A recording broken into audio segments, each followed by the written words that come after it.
మనకి business statistics 1 BCom second year third semester వాళ్ళకి business స్టాటిస్టిక్స్లో కేంద్ర స్థాన కొలతలు అనేటువంటి టాపిక్ మీద మనం ఈరోజు క్లాస్ తీసుకోవడం జరుగుతుంది. కేంద్ర స్థాన కొలతలు అనేటువంటి దాని గురించి ముందుగా మనం నేర్చుకున్నాము. కేంద్ర స్థాన కొలతలు అనేటువంటి దాన్ని సింప్సన్ అండ్ కాఫ్కా అనేటువంటి వ్యక్తి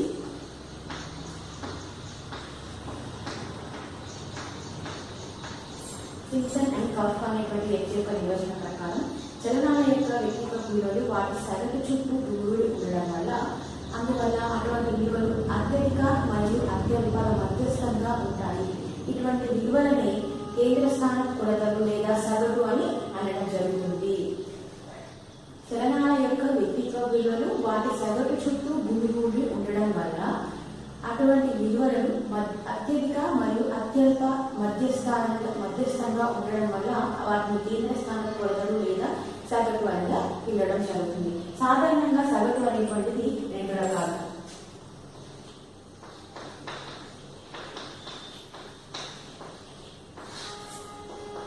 నెంబర్ 1 గణిత శాస్త్ర సగటు,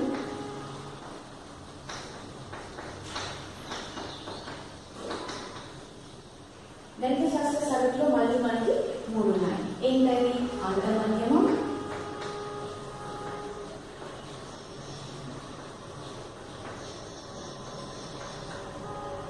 హరమధ్యమం,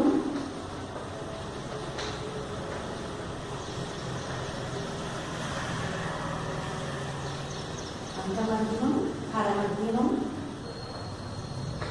గుణమధ్యమం.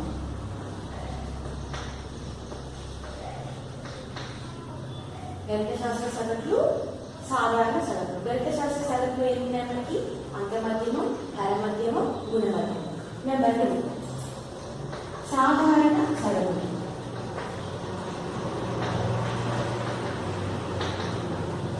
ఈ సాధారణ సగటులో మళ్ళీ మనకి ఏమున్నాయి? అవి ఏంటి అంటే మధ్యగతం అండ్ బాహుళకం. సాధారణ సగటులో ఏమున్నాయి? మధ్యగతం అండ్ బాహుళకం. ఇప్పుడు మనం గణిత శాస్త్ర సగటులు అయినటువంటి వాటిలో మొదటిదైనటువంటి అంకమధ్యమం గురించి నేర్చుకుందాం. అంకమధ్యమం అంటే ఏంటి మరి?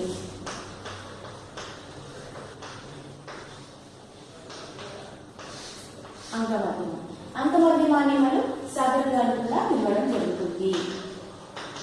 అంకమధ్యమాన్ని సగటు అని కూడా పిలవడం జరుగుతుంది. సగటు అంటే ఏంటి మరి? అంశాల మొత్తం విలువలను వాటి యొక్క సంఖ్యచే భాగించగా వచ్చినట్లయితే దాన్ని సగటు అని చెప్పడం జరుగుతుంది. అంశాల యొక్క మొత్తం విలువలను వాటి యొక్క సంఖ్యచే భాగించగా వచ్చేదాన్ని సగటు అంటారు. మరి ఈ అంకమధ్యమాన్ని లెక్కిస్తున్నప్పుడు మనకి శ్రేణులు అనేవి ఉంటాయి. శ్రేణులు అనేవి మరి 3 రకాలు. అందులో నెంబర్ 1 వ్యక్తిగత శ్రేణి,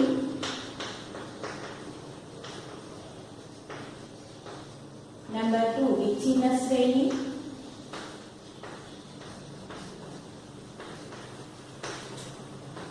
నెంబర్ 3 అవిచ్ఛిన్న శ్రేణి.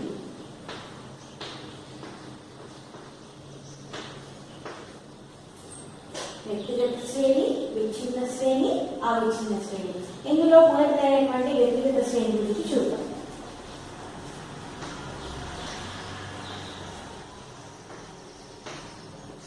వ్యక్తిగత శ్రేణి.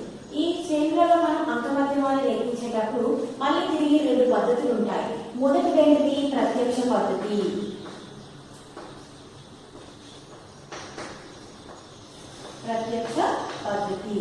నెంబర్ 2 వచ్చేసి దగ్గరి పద్ధతి. మనకి అంకమధ్యమాన్ని లెక్కించడానికి 3 శ్రేణులు ఉన్నాయి. మొదటిది వ్యక్తిగత శ్రేణి, రెండవది విచ్ఛిన్న శ్రేణి, మూడవది అవిచ్ఛిన్న శ్రేణి. ఈ 3 శ్రేణులలో కూడా అంకమధ్యమాన్ని లెక్కించడానికి 2 పద్ధతులు ఉన్నాయి. నెంబర్ 1 ప్రత్యక్ష పద్ధతి, నెంబర్ 2 దగ్గరి పద్ధతి.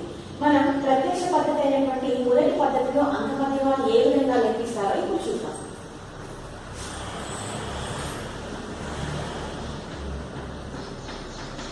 వ్యక్తిగత శ్రేణిలో ప్రత్యక్ష పద్ధతి.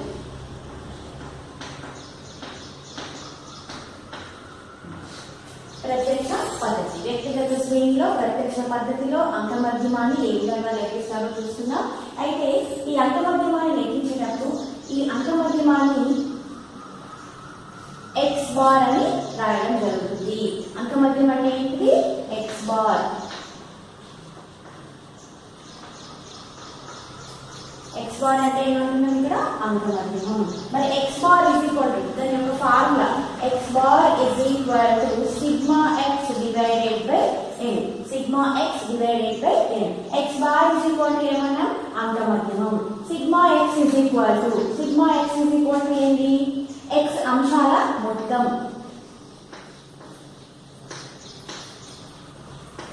x యొక్క అంశాల మొత్తం. మరి n ఇస్ ఈక్వల్ టు ఏంటి అంటే అంశాల సంఖ్య.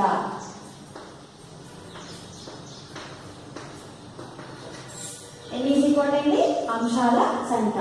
వ్యక్తిగత శ్రేణిలో ప్రత్యక్ష పద్ధతిలో అంకమధ్యమాన్ని లెక్కించడానికి ఉపయోగించేటువంటి సూత్రం ఏంటంటే x bar is equal to sigma x divided by n. మరి x bar is equal to ఏమంటున్నామంటే అంకమధ్యమం. Sigma x is equal to ఏమంటున్నామంటే అంశాల మొత్తం. అంటే ఎక్స్ అంశాలను కలపగా వచ్చేటువంటి మొత్తం. n ఇస్ ఈక్వల్ అంశాల సంఖ్య. అంటే ఆ శ్రేణిలో అంశాలు ఎన్ని ఉన్నాయి అనేటువంటిది లెక్కిస్తే వచ్చేటువంటిది n ఇస్ ఈక్వల్. ఇప్పుడు మనం ఒక లెక్క చేసి చూద్దాం.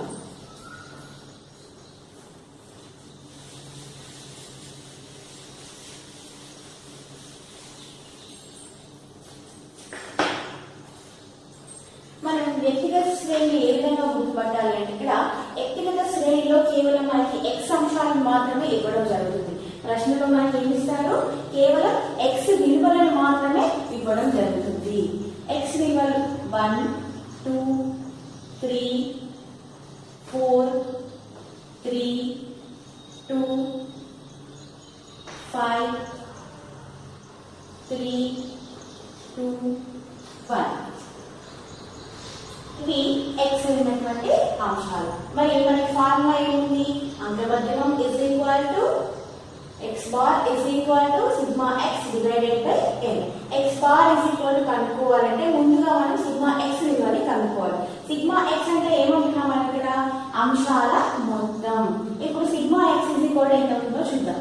1 + 2 3 3 + 3 6 6 + 4 10 10 + 3 13 13 + 2 15 15 + 5 20 20 + 3 23 23 + 2 25 25 + 1 26. Sigma x is equal to మనకి 26 రావడం జరిగింది. ఇప్పుడు n ఇస్ ఈక్వల్ అంటే ఏమో చెప్పుకున్నాం? అంశాల సంఖ్య. 1 2 3 4 5 6 7 8 9 10. n ఇస్ ఈక్వల్ ఎంత వచ్చింది మనకి ఇక్కడ? 10 వచ్చింది. సో దీన్ని మనం సూత్రంలో ప్రతిక్షేపించినట్లయితే x bar is equal to sigma x divided by n. X bar is equal to sigma x divided by n. X bar is equal to అంకమధ్యమం. Sigma x is equal to మనకి ఏమొచ్చింది? Sigma x is equal to 26 divided by n. n is equal to ఎంత మనకి? n is equal అంటే అంశాల సంఖ్య. ఎన్ని ఉన్నాయి మనకి? 10 అంశాలు ఉన్నాయి. సో 10 డివైడెడ్ బై 10 చేసినప్పుడు ఏమవుతుంది మనకి? 2.6. So X bar is equal ఎంత వచ్చింది మనకి? 2.6. ప్రత్యక్ష పద్ధతిలో వ్యక్తిగత శ్రేణిలో ప్రత్యక్ష పద్ధతిలో అంకమధ్యమాన్ని ఈ విధంగా లెక్కించడం జరుగుతుంది. దీని యొక్క ఫార్ములా మరొకసారి చూద్దాం. X bar is equal to sigma x divided by n. X bar is equal to అంటే అంకమధ్యమం. అంకమధ్యమానికి ఉన్నటువంటి గుర్తు సింబల్ దాన్ని ఎక్స్ బార్ అంటారు. సిగ్మా ఎక్స్ ఇస్ ఈక్వల్ అంశాల మొత్తం. ఇచ్చినటువంటి శ్రేణులలో ఇచ్చినటువంటి అంశాలన్నింటినీ కలపగా వచ్చేదాన్ని సిగ్మా ఎక్స్ అని పిలవడం జరుగుతుంది. n ఇస్ ఈక్వల్ అంశాల సంఖ్య. శ్రేణులలో ఇచ్చినటువంటి అంశాలను లెక్కించగా వచ్చేటువంటిది n ఇస్ ఈక్వల్ అవుతుంది. సో ఇది వ్యక్తిగత శ్రేణిలో ప్రత్యక్ష పద్ధతిలో అంకమధ్యమాన్ని ఈ విధంగా లెక్కిస్తారు. నెక్స్ట్ వన్ విచ్ఛిన్న శ్రేణిలో చూద్దాం.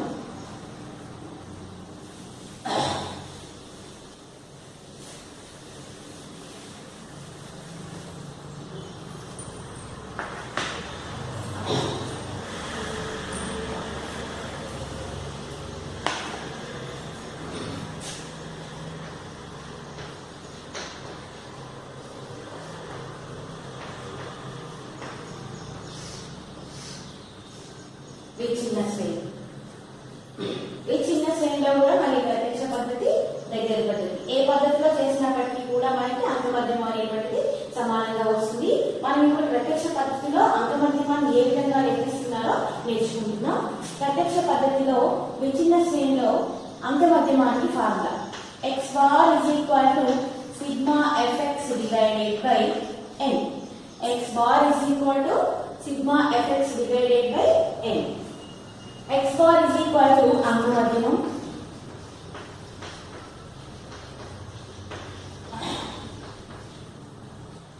sigma fx is equal to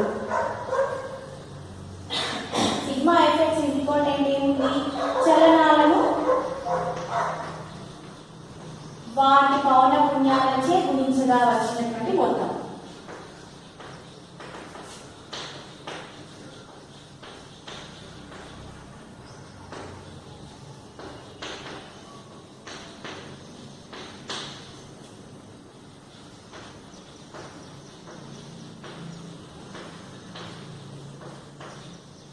next n is equal to పౌన పుణ్యాల మొత్తం.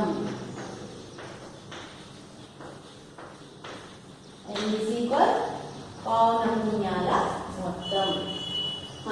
మరి ఈ వ్యక్తిగత శ్రేణి అనేటువంటిది ఏ విధంగా గుర్తుపడుతున్నాం? ఇక్కడ మనకి వ్యక్తిగత శ్రేణిలో x విలువలను, అదే విధంగా f విలువలను. f అంటే పౌన పుణ్యం అని అర్థం. f అంటే ఏంటిది? పౌన పుణ్యం.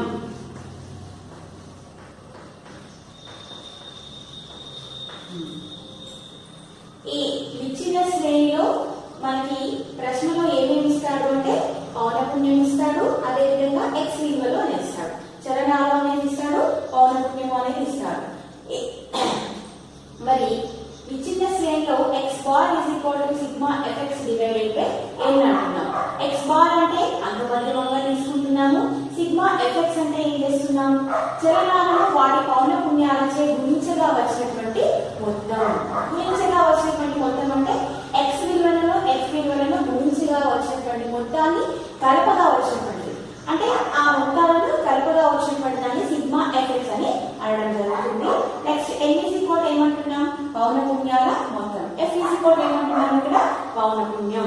ఈ విచ్ఛిన్న శ్రేణిలో కూడా మనం ఒక లెక్క చేసి చూద్దాం.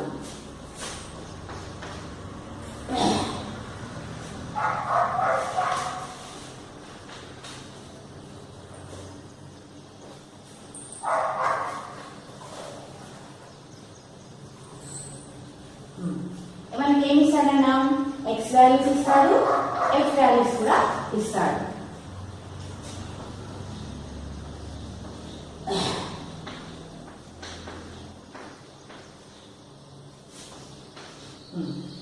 మనం x వాల్యూస్ గా 10, 20, 30, 40, 50, 60 తీసుకున్నాం. నెక్స్ట్ పౌనపుణ్యాలని 5, 15, 25, 20, 10, 5. ఇప్పుడు చూడండి, మనకి విచ్ఛిన్న శ్రేణిలో అంకమధ్యమాన్ని లెక్కిస్తున్నాం. విచ్ఛిన్న శ్రేణిలో మనకి ప్రశ్నలో ఏమేమి ఉంటాయి? x విలువలు ఉంటాయి, అదేవిధంగా f విలువలు కూడా ఉంటాయి. మనకి ఫార్ములా ఏముంది? x bar is equal to sigma fx divided by n. So మనం ముందుగా fx అనేటువంటి విలువని కనుక్కోవాలి. fx విలువను కనుక్కోవాలి అంటే మొదటగా మనం ఏం చేయాలి? f తోని x ని ఇంటూ చేయాలి. f ఇంటూ x ఏమవుతుంది? 15 50, 15 into 20 300, 30 into 25 750, 40 into 20 800, 50 into 10 500, 60 into 5 300. మనకి సిగ్మా fx కావాలి. ఈ fx విలువలని మొత్తాన్ని కలపగా వచ్చేటువంటిది మనకి sigma fx. 0 0 1 10 18 18 plus 5 23 23 plus 3 26 26 plus 1 27. So మనకి sigma F X is equal to 2700 అనేది వచ్చింది. మనం n ఈజ్ ఈక్వల్ టు ఏం చెప్పుకున్నాం, పౌన పున్యాల మొత్తం. మరి పౌన పున్యాలు అంటే ఏంటిది, f ఫ్రీక్వెన్సీ. 5 + 15 20, 20 + 25 45, 45 + 20 65, 65 + 10 75, 75 + 5 80. సో మనకి n ఈజ్ ఈక్వల్ టు ఎంత వచ్చింది, 80 వచ్చింది. మనం ఫార్ములాలో సబ్స్టిట్యూట్ చేద్దాం. x bar is equal to sigma fx divided by n. x bar is equal to sigma fx divided by n అన్నప్పుడు sigma fx is equal to 2700 వచ్చింది, n is equal to 80 వచ్చింది. సూత్రంలో ప్రతిక్షేపించినట్లయితే మనం 2700 డివైడెడ్ బై 80 చేసినట్లయితే మనకి ఎంత వస్తుంది, 8 × 3 24, 4 × 3 8 × 3 24, 33.75 అనేటువంటిది మనకి x బార్ వాల్యూ అనేటువంటిది వస్తుంది, 33.75. ఇది ఇచ్చిన శ్రేణిలో అంకమధ్యమాన్ని కనుక్కోవడం. మరి ఒకసారి చూద్దాం. శ్రేణులలో రెండవదైనటువంటిది విచ్ఛిన్న శ్రేణి. విచ్ఛిన్న శ్రేణిలో ప్రత్యక్ష పద్ధతిలో అంకమధ్యమాన్ని ఏ విధంగా కనుక్కుంటున్నామని చూస్తున్నా. x bar is equal to sigma fx divided by n. విచ్ఛిన్న శ్రేణిలో ప్రత్యక్ష పద్ధతిలో x bar is equal to sigma fx divided by n. మరి x bar is equal to అంటే ఏమంటున్నాం, అంకమధ్యమం. Next sigma fx is equal to ఏమంటున్నాం, చలకాలను వాటి పౌన పున్యాలచే గుణించగా వచ్చినటువంటి మొత్తం. నెక్స్ట్ n ఈజ్ ఈక్వల్ పౌన పున్యాల మొత్తం, f ఈజ్ ఈక్వల్ పౌన పున్యము. f అంటే ఫ్రీక్వెన్సీ. ఇప్పుడు మనకి ప్రశ్నలో ఏమేమి విలువలు ఇస్తారు, x విలువలు ఇస్తారు, అదేవిధంగా f విలువలు కూడా ఇవ్వడం జరుగుతుంది. సో మనకి మొదట fx విలువలు కావాలి కాబట్టి f × x చేస్తున్నాం. f × x చేస్తే వచ్చేది మనకి ఏంటిది, f × x చేయగా వాటిని అన్నింటినీ కలపగా వచ్చేటువంటిది sigma fx. n is equal ఏం చేస్తున్నాం, పౌన పున్యాల మొత్తం, అంటే ఫ్రీక్వెన్సీని మొత్తం కలపగా వచ్చేటువంటిది మనకి పౌన పున్యాల మొత్తం. వీటిని మనం సూత్రంలో ప్రతిక్షేపించినట్లయితే 2700 డివైడెడ్ బై 80 వచ్చింది మనకి, 33.75. ఇది విచ్ఛిన్న శ్రేణిలో ప్రత్యక్ష పద్ధతిలో అంకమధ్యమాన్ని ఈ విధంగా కనుక్కోవడం జరుగుతుంది. నెక్స్ట్ అవిచ్ఛిన్న శ్రేణి చూద్దాం.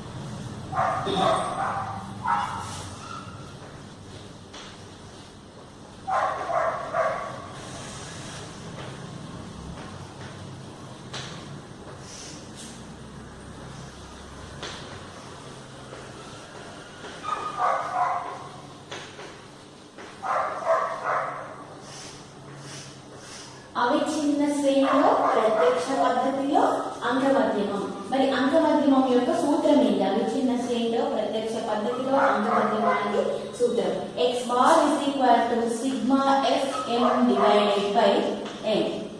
x bar is equal to sigma fm divided by n.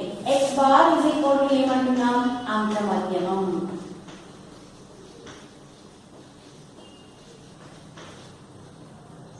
Sigma fm is equal to పౌన పున్యాలను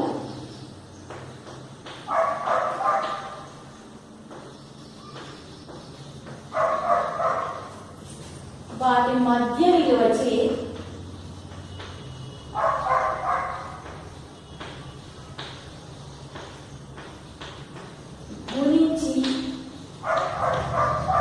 గుణించిగా వచ్చినటువంటి మొత్తాలు. పౌన పున్యాలను వాటి మధ్య విలువచే గుణించగా వచ్చినటువంటి మొత్తం. సో m అంటే ఏంటిది, మధ్య విలువ. m m అంటే మధ్య విలువ. మరి మధ్య విలువను ఏ విధంగా కనుక్కుంటారు? m తరగతి యొక్క ఎగువ అవధి ప్లస్ తరగతి యొక్క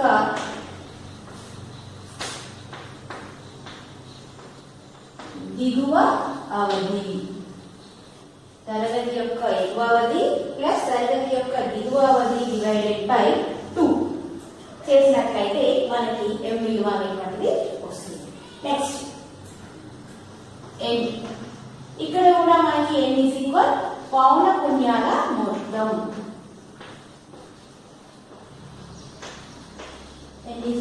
ఇక్కడ మనకి పౌన పున్యాల మొత్తం.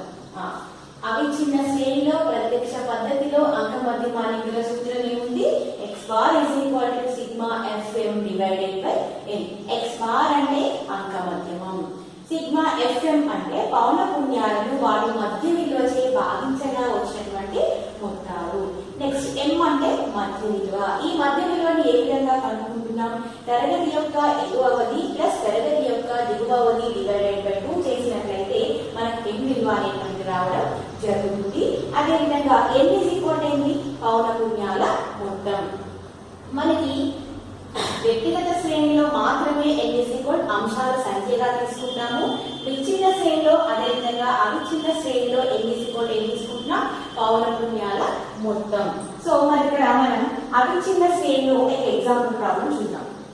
మరి ఈ అవిచ్ఛిన్న శ్రేణిని గుర్తుపట్టడం ఏ విధంగా? మరి వ్యక్తిగత శ్రేణిలో అయితే మనకి x విలువలు మాత్రమే ఇవ్వడం జరుగుతుంది.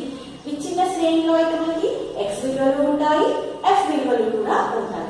మరి అవిచ్ఛిన్న శ్రేణిని ఏ విధంగా గుర్తుపడుతున్నాము అంటే తరగతి అంతరం మరియు x విలువలు తరగతి అంతరం మరియు పౌన పున్యాలను ఇవ్వడం జరుగుతుంది.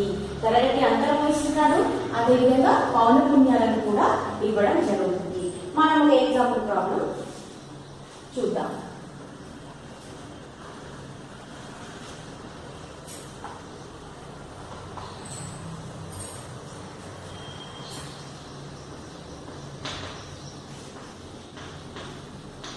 తరగతి అంతరం 0 to 10, 10 to 20, 20 to 30, 30 to 40, 40 to 50, 50 to 60, 60 to 70, 70 to 80, 80 to 90. దీని మధ్య తరగతి ఎగువ అవధికి తరగతి దిగువ అవధికి అంతరం అనేటువంటిది భేదం అనేటువంటిది 10 మాత్రమే ఉంది. ప్రతి తరగతి అంతరానికి ఎంత ఉంది? 10 మాత్రమే ఉంది. Next f values 1, 4, 10,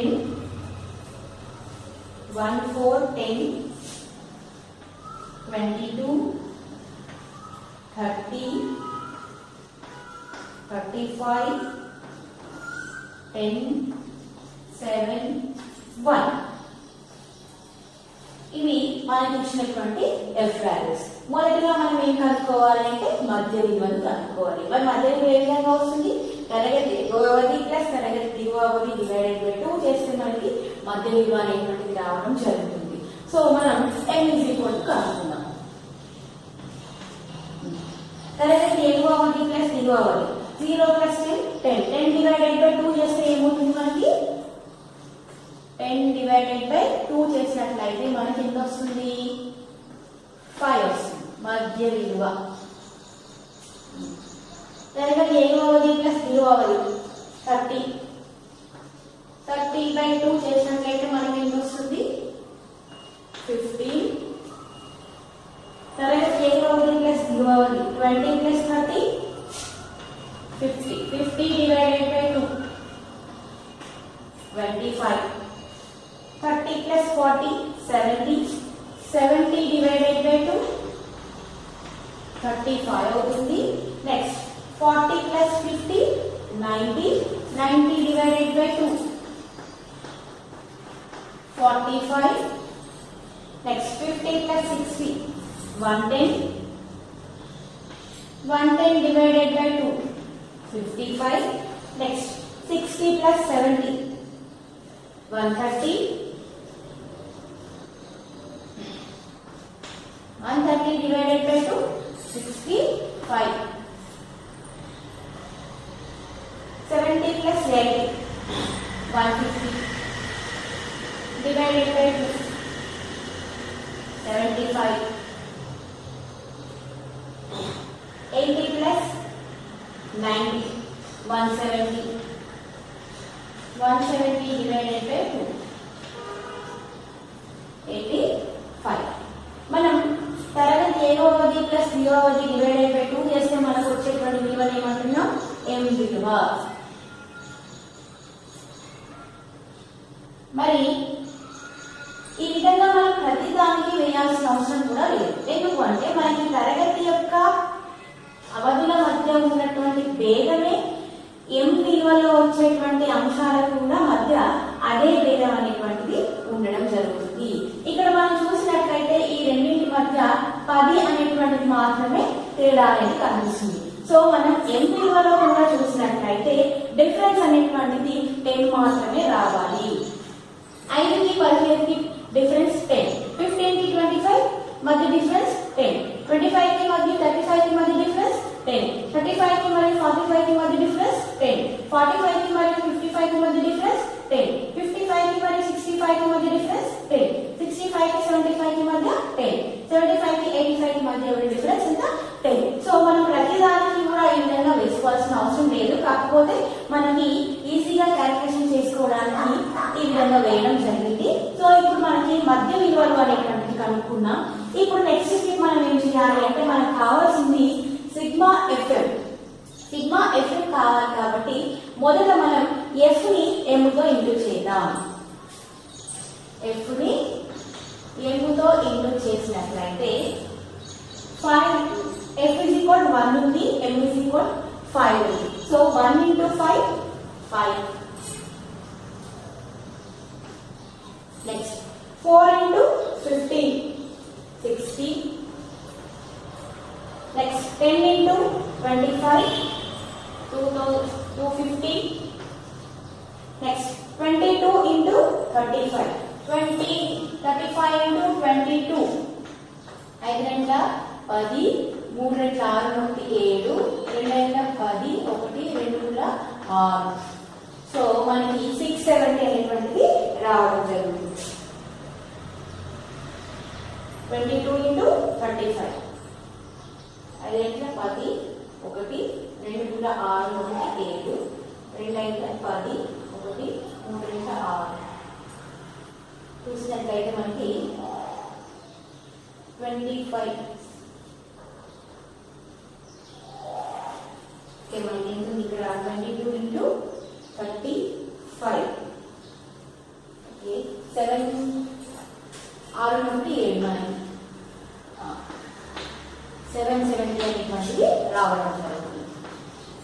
next 30 into 45 45 0 అంటే 0 5 మూల 15 1 4 మూల 12 1 13 30 50 రావడం జరిగింది. నెక్స్ట్ 35 into 55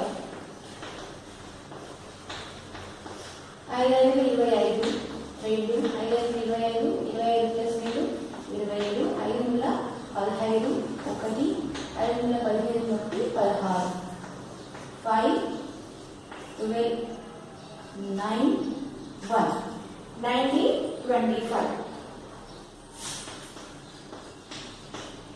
ఓకే నెక్స్ట్ ఏముంది 10 into 65 650.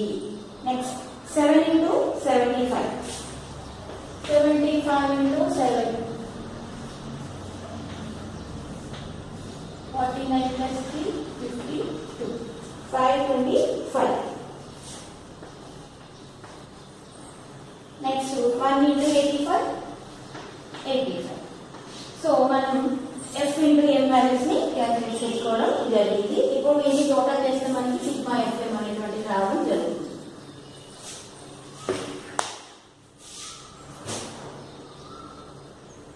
20,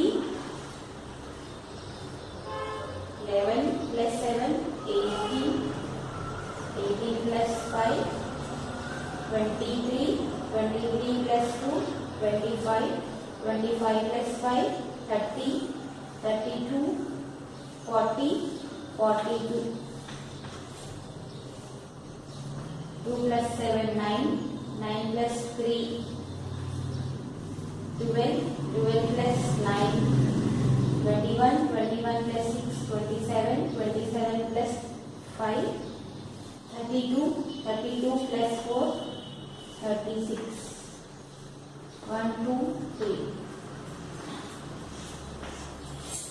5, 6, 2, 0. ఇప్పుడు సూత్రంలో ప్రతిక్షేపించినట్లయితే x bar is equal to sigma fm divided by n. x bar is equal to మనకి ఏముంది అంక మధ్యం సిగ్మా fm అంటే పౌనపున్యాలను వాటి మధ్య ఏదైతే గురించి రావచ్చేటువంటి మొత్తం ఎదుగుది 5620. n is equal to పౌనపున్యాల మొత్తం. n is equal to పౌనపున్యాల మొత్తం మీకు వచ్చింది 120 అవుతుంది. చేసినట్లయితే మనకి 46.83 అనేటువంటి రావడం జరుగుతుంది. ఇది అవిచ్ఛిన్న శ్రేణిలో ప్రత్యక్ష పద్ధతిలో అంకమధ్యమాన్ని ఈ విధంగా కనుక్కోవడం జరుగుతుంది. సో అవిచ్ఛిన్న శ్రేణిలో ప్రత్యక్ష పద్ధతిలో అంకమధ్యమానికి సూత్రం ఏముంది? Sigma F M divided by N. X bar is equal to sigma F M divided by N. X bar అంటే ఏం తీసుకుంటున్నాం? అంకమధ్యమం. సిగ్మా ఎఫ్ఎం అంటే ఏమి తీసుకుంటున్నాం? పౌనపున్యాలను వాటి మధ్య విలువచే గుణించగా వచ్చినటువంటి మొత్తాన్ని సిగ్మా ఎఫ్ఎం గా తీసుకోవడం జరుగుతుంది. ఎం ఈజ్ ఈక్వల్ అంటే మధ్య విలువ అనుకున్నాం. మధ్య విలువని ఏ విధంగా లెక్కిస్తున్నాం? తరగతి యొక్క ఎగువ అవధి మరియు తరగతి యొక్క దిగువ అవధిని రెండింటిని కలిపి 2 చేత భాగించినట్లయితే మనకి మధ్య విలువ అనేటువంటిది రావడం జరుగుతుంది. సో ఎన్ ఈజ్ ఈక్వల్ పౌనపున్యాల మొత్తం. మనకి వ్యక్తిగత శ్రేణిలో మాత్రమే ఎన్ ఈజ్ ఈక్వల్ అంశాల సంఖ్యగా తీసుకుంటాము. విచ్ఛిన్న శ్రేణిలో మరియు అవిచ్ఛిన్న శ్రేణిలో ఎన్ ఈజ్ ఈక్వల్ పౌనపున్యాల మొత్తంగా తీసుకోవడం జరుగుతుంది. సో మనం ఈ అవిచ్ఛిన్న శ్రేణిలో అంకమధ్యమాన్ని ఏ విధంగా కనుక్కుంటున్నాం అనేటువంటిది చూద్దాం. అయితే ఈ అవిచ్ఛిన్న శ్రేణిలో మనకి లెక్కలో ఏమేమి ఇస్తాడు అంటే తరగతి అంతరాన్ని ఇవ్వడం జరుగుతుంది. అదే విధంగా పౌనపున్యాలను కూడా ఇవ్వడం జరుగుతుంది. పౌనపున్యాలని ఎఫ్ గా తీసుకోవడం జరుగుతుంది. పౌనపున్యాలు అంటే ఇంగ్లీష్ లో ఫ్రీక్వెన్సీ అంటాం కాబట్టి దాన్ని ఎఫ్ గా తీసుకోవడం జరుగుతుంది. మనకి ఇక్కడ తరగతి అంతరం అనేది ఇచ్చాడు. 0 to 10, 10 to 20, 20 to 30, 30 to 40, 40 to 50, 50 to 60, 60 to 70, 70 to 80, 80 to 90. ఈ యొక్క తరగతి అంతరం ఇవ్వడం జరిగింది. అదే విధంగా ఎఫ్ వాల్యూస్ ఇచ్చాడు. 1, 4, 10, 22, 30, 35, 40, 7, 1. ఇవన్నీ కూడా మనకి పౌనపున్యాలు. ముందుగా మనం ఎం విలువని మధ్య విలువని కనుక్కోవాలి. మధ్య విలువని కనుక్కోవాలి అంటే మనం అనుకున్నాం ఎగువ అవధి ప్లస్ దిగువ అవధి డివైడెడ్ బై 2 అనేటువంటి చేస్తున్నాం. ఈ రెండింటిని కలపగా మనకి 10 వచ్చింది. 10 డివైడెడ్ బై 2 అంటే 5 అవుతుంది. అదే 10 ప్లస్ 20 30. 30 డివైడెడ్ బై 2 అంటే 50 వస్తుంది. Next 20 plus 30 50. 50 divided by 2 25. 30 plus 40 70. 70 divided by 2 35 వస్తుంది. 40 plus 50 90. 90 by 2 45. 50 plus 60 110. 110 by 2 55. 60 plus 70 130. 130 by 2 65. 70 plus 80 150 by 2 చేస్తే 75. 80 plus 90 170 by 2 చేస్తే 85. సో మనకి ఇక్కడ మరి మధ్య విలువ కరెక్టే వచ్చిందా లేదా అని మనం ఏ విధంగా గుర్తుపడతామంటే తరగతి అంతరాల మధ్య భేదం ఎంతైతే ఉంటుందో వచ్చినటువంటి ఎం విలువల మధ్య భేదం కూడా అంతే ఉంటుంది. తరగతి అంతరాల మధ్య భేదం ఏదైతే ఉంటుందో తేడా డిఫరెన్స్ అనేది ఎంత ఎంతైతే ఉంటుందో మధ్య విలువల మధ్య తేడా కూడా అదే విధంగా ఉంటుంది. ఇక్కడ చూడండి 5 కి 15 కి మధ్య 10 10 10 10 10 అట్లా ఒక్కొక్క మధ్య విలువలో ఉన్నటువంటి అంశాల మధ్య తేడా అనేటువంటిది కూడా 10 గా ఉన్నట్లయితే మనం అది కరెక్ట్ గానే చెప్పుకోవచ్చు. ఇప్పుడు మధ్య విలువలు మనం కలుపుకోవడం జరిగింది. నెక్స్ట్ మనం చేయబోయే పని ఏంటంటే ఇక్కడ మనకి f విలువ ఉంది, m విలువ ఉంది. ఈ రెండింటిని గుణించగా వచ్చేటువంటిది సిగ్మా fm. ఆ సిగ్మా fm ని కలపగా వచ్చేటువంటిది సిగ్మా fm గా తీసుకోవడం జరుగుతుంది.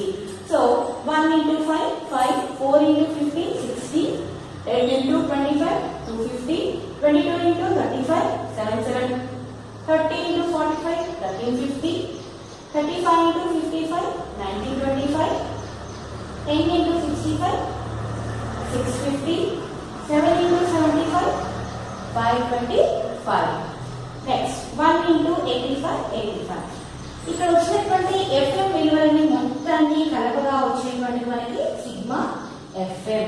సిగ్మా fm మనకి ఎంత వచ్చింది 5620. అదే విధంగా మనం పౌన పుణ్యాల మొత్తం n కావాలి కాబట్టి పౌన పుణ్యాలను కలపగా వచ్చేటువంటిదే n ఉంది. సో వీటన్నిటిని కలిపినట్లయితే మనకి n ఎంత వస్తుంది 120. దీన్ని మనం సూత్రంలో ప్రదర్శించాలి. సూత్రం ఏముంది మనకి x bar is equal to sigma fm divided by n. fm is equal sigma fm is equal to 5620 n is equal 120. చేసినట్లయితే x bar is equal to మనకి ఎంత వచ్చింది 83 అనేటువంటి రావడం జరిగింది. సో అవిచ్ఛిన్న శ్రేణిలో ప్రత్యక్ష పద్ధతిలో అంకమధ్యమాన్ని ఈ విధంగా లెక్కించడం జరుగుతుంది. మనం ఇప్పుడు 3 శ్రేణులలో కూడా ప్రత్యక్ష పద్ధతిలో అంకమధ్యమాన్ని ఏ విధంగా లెక్కిస్తామనేటువంటిది నేర్చుకున్నాము. శ్రేణులు ఏమున్నాయి మనకి మామూలుగా సగటులు 2 రకాలలో చెప్పుకున్నాం. గణిత శాస్త్ర సగటులు, సాధారణ సగటులు. గణిత శాస్త్ర సగటులలో తిరిగి మళ్ళీ 3 ఉన్నాయని చెప్పుకున్నాం. అంకమధ్యమం, హరమధ్యమం, గుణమధ్యమం. సాధారణ సగటులో మధ్యగతం మరియు బాహుళకం ఉన్నాయని చెప్పుకున్నాం. మరి గణిత శాస్త్ర సగటులైనటువంటి వాటిలో మొదటిదైనటువంటి అంకమధ్యమాన్ని గురించి మనం నేర్చుకుంటున్నాం. ఆ అంకమధ్యమం అనేటువంటిది మళ్ళీ నేర్చుకుంటున్నామంటే ఇక్కడ మనకి శ్రేణులు అనేవి 3 రకాలుగా చెప్పుకున్నాం. మొదటిది వ్యక్తిగత శ్రేణి, రెండవది విచ్ఛిన్న శ్రేణి, మూడవది అవిచ్ఛిన్న శ్రేణి. మొదటిదైనటువంటి వ్యక్తిగత శ్రేణిలో ప్రత్యక్ష పద్ధతిలో అంకమధ్యమాన్ని ఏ విధంగా నేర్చుకున్నాం, దాని యొక్క సూత్రం ఏంటి మరొకసారి చూద్దాం.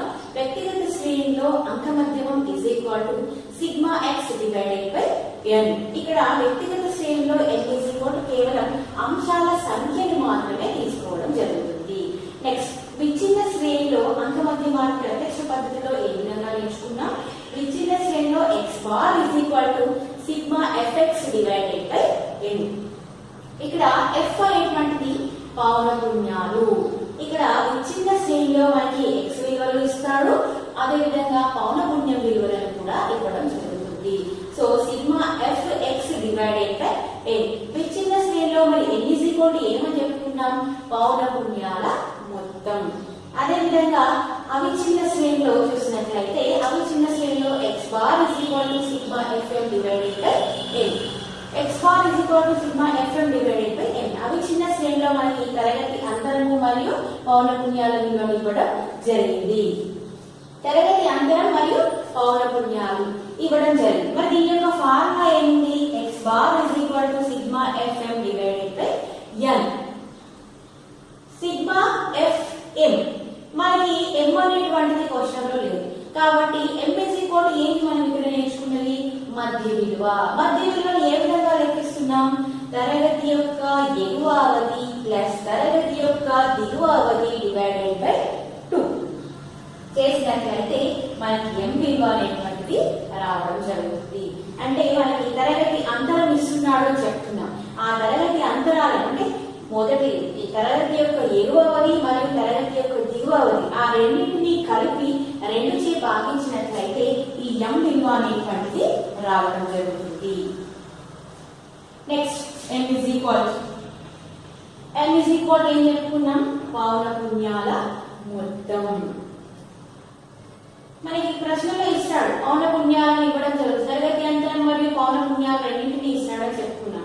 ఆ ఇచ్చినటువంటి పౌనఃపున్యాల మొత్తాలను కలపగా వచ్చేటువంటిదే n is equal అవుతుంది. సో ఈ విధంగా మనం అవిచ్ఛిన్న శ్రేణిలో sigma fm divided by n గా తీసుకోవడం జరుగుతుంది. దానికి సంబంధించినటువంటి ఒక లెక్కను కూడా మనం ఇక్కడ చేయడం జరిగింది. ఇప్పుడు మనం అవిచ్ఛిన్న శ్రేణిలో కూడా x bar is equal to sigma fm divided by n అనేటువంటి సూత్రం చేత అంకమధ్యమాన్ని కనుక్కున్నాము. అంకమధ్యం ఈజ్ ఈక్వల్ టు ఎంత వచ్చింది మనకి 46.83 అనేటువంటిది రావడం జరిగింది. సో మనం ఈరోజు కేంద్ర స్థానం కొలతలలో గణిత శాస్త్ర సగటులో అంకమధ్యమం అనేటువంటి దాంట్లో అంకమధ్యమాన్ని గురించి నేర్చుకుంటున్నాం. అంకమధ్యమం అనేటువంటిది నేర్చుకునేటప్పుడు మనకి శ్రేణులు 3 రకాలు ఉన్నాయి. వ్యక్తిగత శ్రేణి, విచ్ఛిన్న శ్రేణి, అవిచ్ఛిన్న శ్రేణి. ఈ 3 శ్రేణులలో కూడా అంకమధ్యమాన్ని ప్రత్యక్ష పద్ధతిలో ఏ విధంగా లెక్కించాము అనేటువంటిది ఈ రోజు మనం నేర్చుకోవడం జరిగింది. మనం ఈ సూత్రాలను కూడా మంచిగా గుర్తు పెట్టుకున్నట్లయితే మనం లెక్క చేయడం అనేటువంటిది ఈజీ అవుతుంది. మనం మరొకసారి చూద్దాం. ఫార్ములాస్ అన్ని కూడా ఒకసారి రాద్దాం.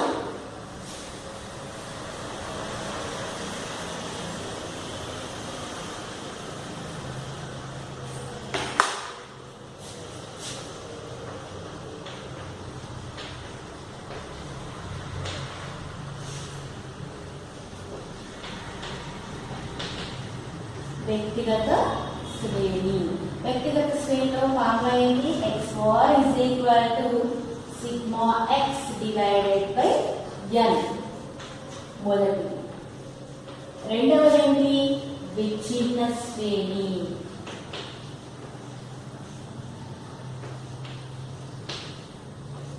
x bar is equal to sigma fx divided by n.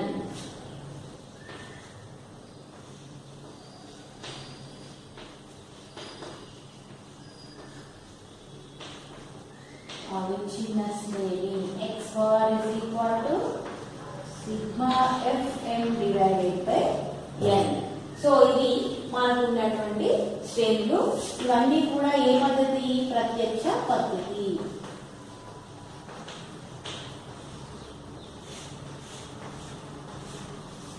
ప్రత్యక్ష పద్ధతిలో అంకమధ్యమాన్ని ఈ విధంగా లెక్కిస్తున్నాము.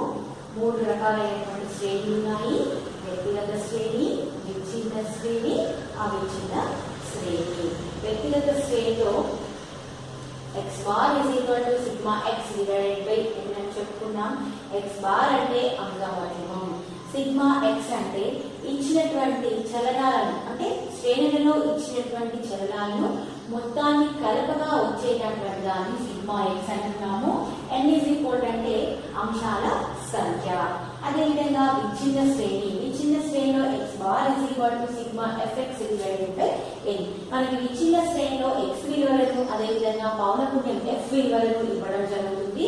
సో ఇచ్చినటువంటి పౌనఃపున్యాలను వాటి యొక్క చలనాలచే గుణించగా వచ్చినటువంటి మొత్తాలను కలపగా వచ్చిన దాన్ని సిగ్మా fx గా తీసుకోవడం జరుగుతుంది.